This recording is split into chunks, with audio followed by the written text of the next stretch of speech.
Walter Oesau was one of Germany's most accomplished fighter pilots during the Second World War, remembered for his skill, courage, and the respect he earned from both comrades and opponents. Born on June 28, 1913, in the small town of Farnewinkel in northern Germany, he grew up in a country still recovering from the First World War. His childhood was marked by the hardships of post-war Germany, but from a young age, Oesau showed an interest in aviation. Like many boys of his generation, he was fascinated by the tales of German flying aces from the previous war, and as he grew older, he dreamed of one day becoming a pilot himself. In 1933, when Adolf Hitler came to power, Germany began rebuilding its military in defiance of the Treaty of Versailles. Oesau joined the army in 1934, enlisting in an infantry regiment, but he soon found his opportunity to move into aviation when the newly formed Luftwaffe began recruiting talented young men. By 1935, he was training as a pilot, and his natural ability quickly became evident. He was disciplined, calm under pressure, and had a sharp sense of situational awareness in the air, qualities that would later make him one of the Luftwaffe's top aces. Oesau's first experience in combat came not in the Second World War, but during the Spanish Civil War, which broke out in 1936.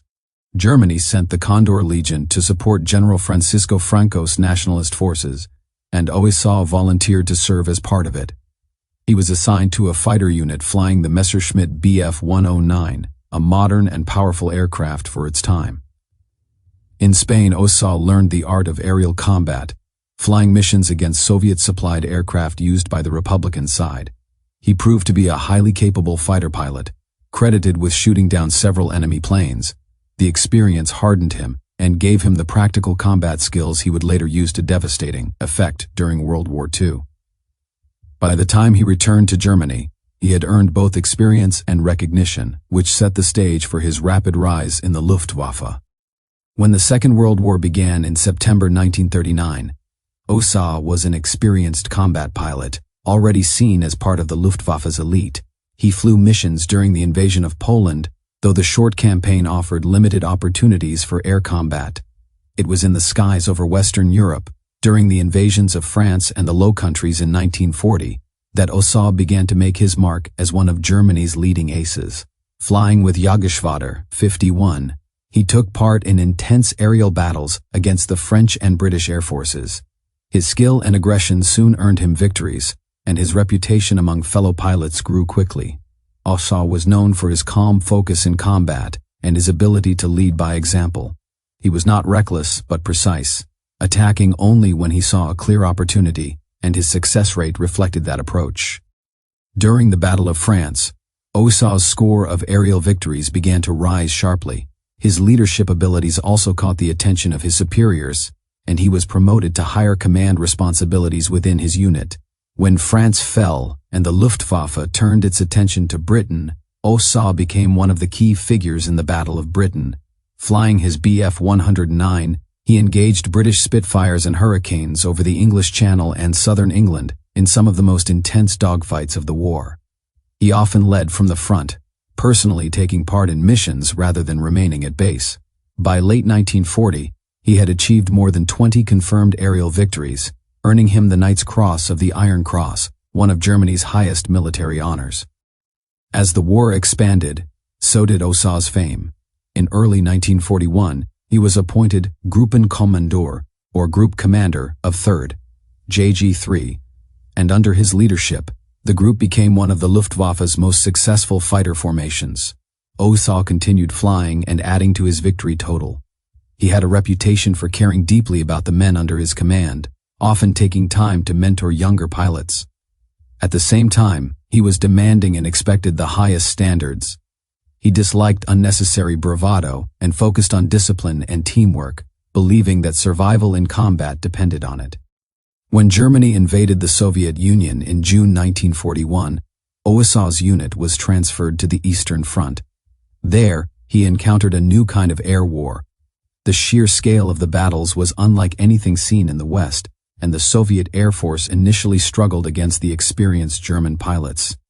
Oesau's skill and leadership once again made a strong impact.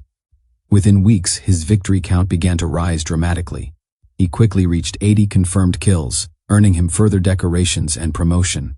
Despite his success, Oesau was not boastful.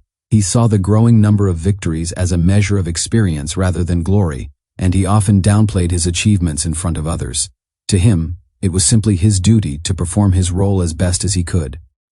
By the end of 1941, Oesau had become one of the Luftwaffe's top-scoring aces, with more than 100 victories to his name. In recognition of his accomplishments, he was awarded the Oak Leaves to his Knight's Cross, one of the few pilots to receive this high distinction. However, his relentless pace of flying in combat was beginning to take a toll. Like many frontline pilots, he faced constant stress and fatigue. Still, he refused to take prolonged rest and insisted on continuing to lead his men from the cockpit. His sense of duty and his loyalty to his comrades were defining traits. In 1942, Oesau was reassigned to the Western Front, where he took command of Jagdgeschwader to Richthofen, one of the most prestigious Luftwaffe fighter wings. This unit was tasked with defending occupied France and the German homeland against increasingly frequent Allied bombing raids. The nature of the air war was changing. German pilots now faced large formations of American bombers escorted by long-range fighters such as the P-47 Thunderbolt and later the P-51 Mustang. These were dangerous missions, and the odds were no longer in the Luftwaffe's favor. Still, Oesau continued to fight and lead with determination. He adapted his tactics to the new reality, focusing on coordinated attacks and efficient use of fuel and ammunition. His leadership helped keep morale high among his pilots, even as the situation became increasingly desperate. As 1943 progressed, the strain of constant combat began to weigh heavily on Oesau.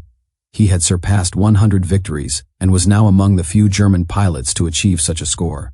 He was promoted again, this time to command the entire Jagdgeschwader 1, also known as JG-1. This role gave him broader responsibility for defending the Reich from Allied air attacks. His superiors often urged him to stop flying combat missions and focus on organization and strategy, but Oesau refused to remain on the ground. He felt that a commander should share the risks faced by his men. Despite his senior rank, he continued to fly operational missions, often leading from the front, just as he had done from the beginning. By 1944, Germany's situation had worsened dramatically. The Allies had landed in Normandy, and the Luftwaffe was struggling to resist the overwhelming air power of the Allies. Oesau, now in his early 30s, was still flying, despite orders to the contrary. His sense of duty was absolute.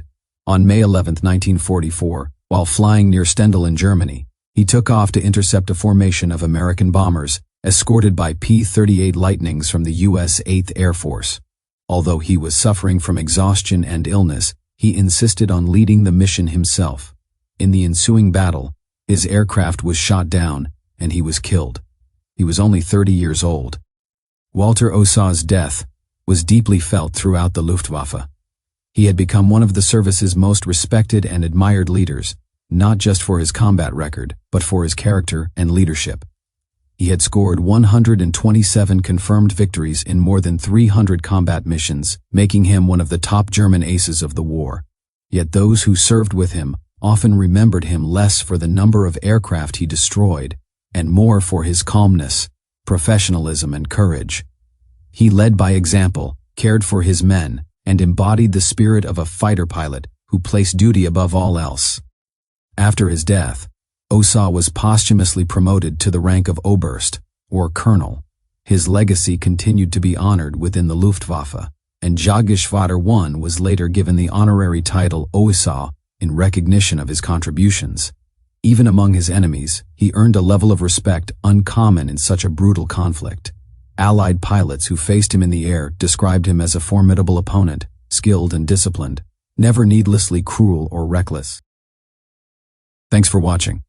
Let me know your thoughts about Walter Oesau in the comments. If you enjoyed the video, don't forget to hit the like and subscribe on your way out.